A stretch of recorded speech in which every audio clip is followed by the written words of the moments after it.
कळंब येथील रंगीला चौक येथे आयोजित दहीहंडी उत्सव मोठ्या उत्साहात पार पडला। यावेळी कळंब कृषी उत्पन्न बाजार समितीचे सभापती शिवाजी कापसे, भारतीय जनता पार्टीच्या प्रदेश सहसंयोजक तथा धाराशिव जिल्हा उपाध्यक्षा डॉ. सरोजिनी राऊत, काँग्रेसचे तालुकाध्यक्ष पांडुरंग कुंभार, माजी नगराध्यक्ष संजय मुंदडा, हरिभक्तपरायण महादेव महाराज अडसूळ, बंडूभाऊ ओव्हाळ, भारतीय जनता पार्टीचे सतपाल बनसोडे, आयोजक अमर चौस, राहुल हौसलमल आदी उपस्थित होते।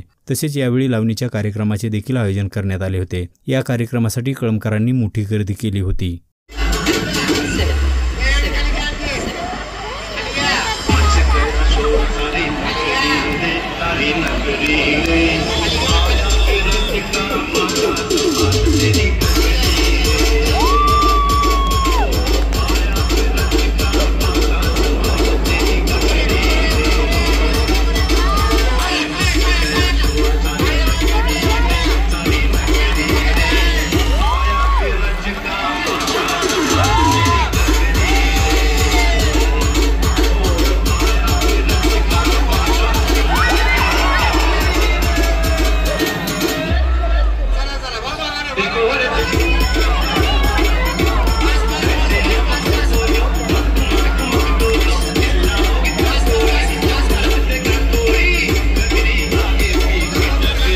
सर्व प्रकारचे अपडेट मिळवण्यासाठी MD लाईव्ह मराठी चॅनलला सबस्क्राइब करा।